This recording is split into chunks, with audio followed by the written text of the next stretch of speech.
Assalamualaikum warahmatullahi wabarakatuh. Teman-teman, jumpa lagi. Kali ini izin saya menyajikan berita yang buat kita sebagai muslim itu cukup membanggakan ya. Karena Presiden Republik Indonesia yang ke-8, Pak Prabowo Subianto, itu masuk ke dalam 500 tokoh muslim paling berpengaruh di dunia untuk tahun ini, 2026. Tapi kenapa 2026 ya? Padahal sekarang baru 2025. Ya, itu beliau masuk ke peringkat 15 dalam The World's 500 Most Influential Muslims 2026 yang dirilis oleh The Royal Islamic Strategic Study Center di Yordan ya. Dan kalau kita ingat, Yordan itu adalah satu negara yang Pak Prabowo menetap di sana pasca 98 ya. Itu cukup lama juga beliau di sana. Dan ini juga merupakan pengakuan dunia ya terhadap peran kepemimpinan Indonesia.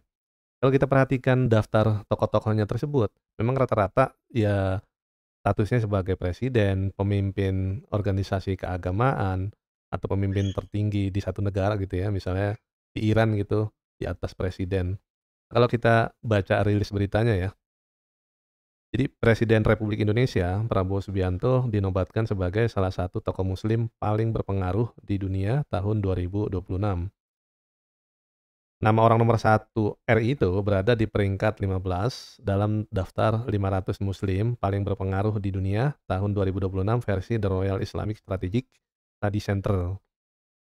Jadi dilansir dari situs The Muslim 500, nama Prabowo tepat di bawah putra mahkota Arab Saudi, MBS ya, Muhammad bin Salman.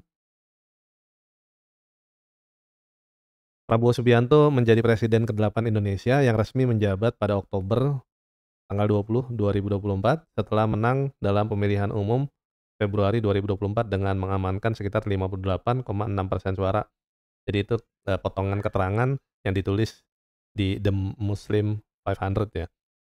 Kemudian lanjutnya, pelantikannya menandai puncak perjalanan politiknya yang mencakup puluhan tahun pengabdian di militer, pencalonan politik, kontroversi, serta transformasi publik. Itu lanjutannya. Dan selain Pak Prabowo di Indonesia nih, ada juga tokoh lainnya yang masuk ke dalam daftar 500 tokoh muslim berpengaruh di dunia ya, yaitu ada Ketua Umum Pengurus Besar Nahdlatul Ulama atau PBNU, Kiai Yahya Khalil Stakuf ya. Beliau ada di urutan 19 di antara para cendekiawan muslim terkemuka di dunia. Jadi ini kategorinya ada banyak ya.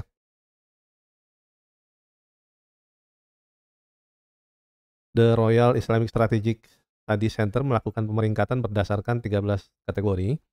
Yaitu ada ilmiah, politik, administrasi, urusan agama, pemuka agama, filantropi, isu sosial, bisnis, sains, dan teknologi, seni dan budaya, pembaca Al-Quran, media, selebriti, dan bintang olahraga, serta, ini yang menarik, ekstremis masuk. Tujuan publikasi ini untuk mengukur pengaruh para tokoh di dunia. Urutan pertamanya itu adalah Emir Qatar ya, Sheikh Tamim bin Hamad Al Thani. Beliau nomor wahid. Kemudian di urutan keempat ada pemimpin tertinggi Iran, Ayatullah Ali Khomeini ya, itu juga masuk ke dalam daftar. Entah apakah itu masuk dalam kategori ekstremis atau enggak ya, bisa dicek lebih lanjut. Dan yang sudah beberapa kali masuk juga ada Presiden Turkiye, Recep Tayyip Erdogan ya. Kalau nyebutnya tuh katanya Erdogan gitu. Beliau tuh masuk ke urutan ketujuh ya. Kemudian ada Perdana Menteri Malaysia, Anwar Ibrahim. Dato' Anwar Ibrahim itu masuk ke urutan 10. Jadi selisih 5 ya, Pak Prabowo di 15. Sebelumnya pada 2010 itu kalau kita buka juga datanya, Pak Anies pernah masuk juga tuh ke dalam 500 tokoh muslim paling berpengaruh ya. Nah setelah itu, ya biasa hari berganti musim berubah, kan kita kenal tuh ada semacam, eee, apa ya, kalimat tuh, "Setiap orang ada masanya, setiap masa ada orangnya," kira-kira begitulah ya. Nah teman-teman, silakan komentarnya, apakah Pak Prabowo pantas mendapatkan sebuah, penghormatan masuk ke dalam 500 tokoh muslim paling berpengaruh di dunia, urutan ke-15? Kalau pantas, apa alasannya? Atau mungkin ada yang bilang, "Oh, jangan 15, bagusnya 10 besar," gitu misalnya. Atau dinilai kurang pantas. Ya, itu bisa kita diskusikan ya. Tapi yang jelas ini memang punya beberapa parameter ya, dari apa tadi namanya, RISSC. Selamat untuk Pak Prabowo karena sudah masuk ke dalam 500 tokoh muslim paling berpengaruh di dunia. Mudah-mudahan ini memberikan efek secara spiritual pada beliau, yang itu saya pernah dengar, pada saat beliau pidato, beliau tuh mengagumi sosok sahabat seperti Sayyidina Umar, dan yang beliau juga ceritakan adalah Sayyidina Khalid bin Walid radhiyallahu an. Menurut beliau nih berdasarkan, cerita beliau di pidatonya, Khalid bin Walid adalah seorang sahabat yang pemberani dan selalu menang dalam peperangan, selalu menang. Walaupun beliau mengidamkan mati syahid dalam peperangan, tapi dari begitu banyak peperangan yang dimenanginya itu, Khalid bin Walid Allah takdirkan itu meninggalnya di atas tempat tidur. Dan salah satu yang jadi, benang merah yang Pak Prabowo ceritakan tentang Khalid bin Walid radhiyallahu an, adalah ketika beliau sedang bersinarnya itu, dicopot jabatannya. Yang nyopot siapa? Khalifah Umar bin Khattab. Wah, pada saat itu sempat terjadi pergolakan. Kenapa nih? Kalau ada Khalid kan selalu menang.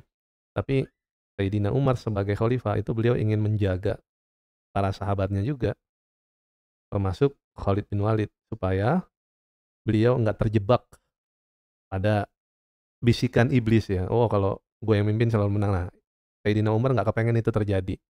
Jadi beliau copot tuh jabatannya. Dan beliau juga nggak ingin sahabat-sahabat yang lainnya jadi kultus individu. Hanya Umar bin Khattab yang bisa dan berani melakukan itu. Dan Khalid bin Walid percaya. Kenapa? Karena Umar bin Khattab itu adalah orang yang benar-benar tegas ya. Beliau rela, susahnya duluan daripada rakyatnya, tapi beliau juga rela senangnya belakangan daripada rakyatnya. Oleh karenanya ucapan, keputusan, kebijakan beliau tuh udah nggak diragukan, makanya Khalid bin Walid percaya. Itu teman-teman ya. Ya mungkin karena sama-sama punya basic militer ya, antara Khalid bin Walid, kemudian antara Pak Prabowo juga, mungkin inspirasinya jadi lebih kena ya, gitu. Itu aja teman-teman ya. Terima kasih yang sudah membersamai, mohon maaf kalau ada yang kurang. Saya izin undur diri, wassalamualaikum warahmatullahi wabarakatuh.